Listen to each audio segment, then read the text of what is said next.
Finding your friend within makes sobriety so much easier. Josh, living life alcohol free, and I want to share with you all today a little bit more in depth about solitude and loneliness and the differences and how coming to sobriety, growing in my faith has been able to help me find my friend within. The biggest obstacle that I found in my drinking life wasn't just drinking alcohol, it was quieting the voices in my head that were telling me that I wasn't good enough, telling me that I was never going to be better, telling me that I needed to drink away my life because if I didn't, I'd have to face it. And that's really a scary proposition for anybody.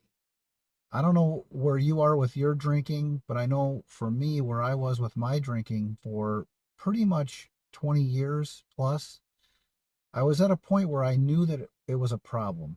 I mean, in my early 20s, I knew that it was a problem, especially when I turned 21 and I could buy it any time. It was like an escape on weekends before I was 21. And then once I turned 21, it was you could buy it any time. So I just began to use it as my coping mechanism, the way that I quieted the voice inside.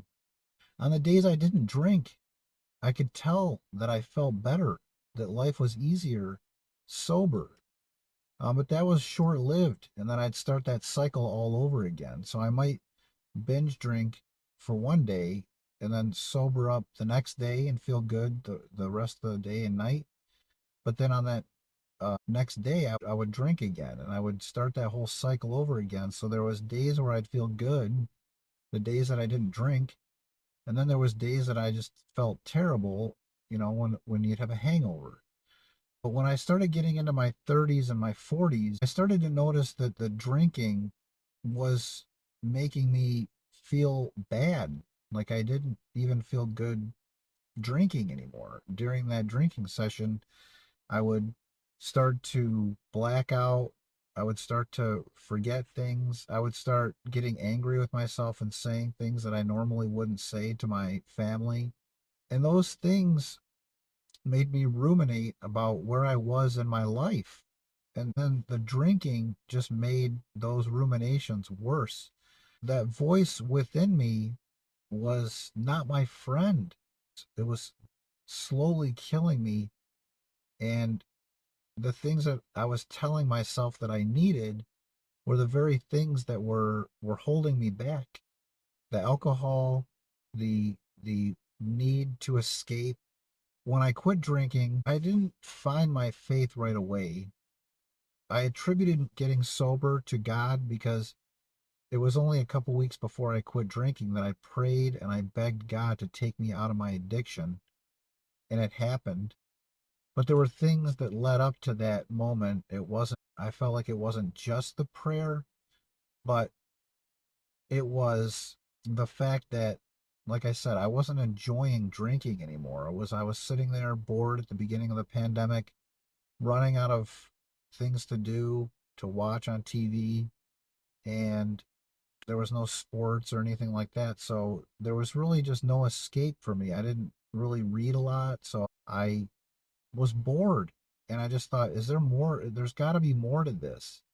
And it was in that first 90 days that from drinking alcohol that I was starting to feel myself healing. I could sit on the deck and feel the warm breeze in the summertime hitting my face and thinking, this must be what it feels like to come out of a long-term illness. You watch those shows and movies about addiction, and you see people sitting like out on the porch of the recovery place or the detox place, and you can tell that they're healing, they're feeling better. But until you go through it, you don't really know what it's like. And it's like you're rekindling a relationship with that person that's been inside you that whole time, and forming a new relationship and forming new boundaries for yourself and for other people. And you can start to feel better about yourself because of all that. And then if you can grow in your faith on top of that, for me, that was icing on the cake. I didn't find my pastor in my church until about 2 years after I got sober. But once I did, I started to grow in my relationship with God.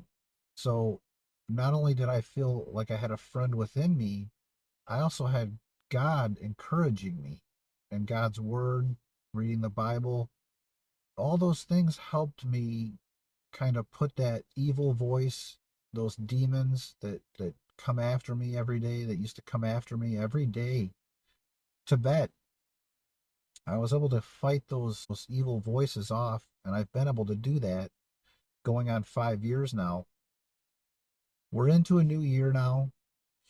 It's 2025. I hope you had a great New Year's Eve. And I hope it was sober. And if it wasn't, I hope you woke up and you said, I'm done with drinking. I hope that your New Year's resolution, and I pray that many people like you and others find a way to stay sober. Alcohol just is insidious, and it has a way of telling us that it's helping, but then making everything worse in reality. And to grow in our faith and grow in our sobriety and find that friend within and find God and those kinds of things that it's going to help us, it's really the number one thing is to be able to not drink. And I'm not saying that you have to believe in Jesus or believe in God. Maybe the universe is something you believe in, karma. Maybe you have a different religion. Maybe there's other things that you believe in as your higher power. You don't have to necessarily have any of that to live a sober and happy life. That's just how it's worked out for me. I started believing in God when I was about 11 years old at a camp, and it just happened that I went with a friend, a neighborhood friend, that invited me to this camp, and I didn't even know that it was a Christian camp really. I mean, I didn't know anything about Jesus when I went. I just thought, oh, it's going to be fun. There's going to be swimming and basketball and activities. So I'll go. Yeah, I'll go. And it just happened to be where I found Jesus at that time. And I spent pretty much my entire life being on the fence about that. I would pray and I would drink. I would pray and I would drink. And I would go back and forth. And I had these two things battling all the time. It just made for a complicated life. I don't know where that all fits in for you, where your faith and your drinking and your beliefs fall in place. For me, just growing in my faith and sobriety has been enlightening. It's been a journey of self discovery. Things that I didn't even know about myself started to appear. I always knew that I had it in me to be a kind soul, a giving person, somebody that could give grace to people and not hold things against them. I couldn't do any of those things as a drinker. I couldn't do it. I'm not talking about people that just have a drink or like the idea of having a drink at like an event or something like that and can have like half their drink and then walk away. I'm talking about that person like me. If you're like me, where you drank one after another, and there was never enough to feel good about life. If that was you, if that is you, take solace in the fact that you're here. We can save lives on this channel. We can save lives by encouraging one another to live a happy and healthy and sober life free from the chains of addiction. We can do it. We can do this. If you're looking for a group of like minded people, I have a Facebook group called Sobriety in the Storm. I'll pin the link below in the comments section. It's just a group of like minded people trying to live life alcohol free. I hope to see you over there. Let's make this 2025 one of self discovery. Find a New Year's resolution that works for you. Maybe it's being sober. Maybe it's growing in your faith, reading the Bible. Maybe it's forming new boundaries for yourself so that you can be free from those chains that have held you back. Maybe it's a year of enlightenment for you, just coming to know yourself again, who you are at at the core in your soul, who you are. Let me help you with that. I'm not a licensed therapist or anything like that, but I do have experience with long-term sobriety. I'm going on 5 years sober. I've had a lot of experience in rediscovering my self-esteem. Put in a lot of work and a lot of time to get there. Over the years, it happened to the point now where I can talk about it. Wherever you are in your journey, I'm glad you're here, and I'm looking forward to 2025. Have a great day. Have a great sober day. I'm thinking about making a challenge here for January and February where we can find these 2 months as our sober sanctuary. We can just go every year and live alcohol free and have a better start to the year. Have a great day, everybody. We'll talk to you soon.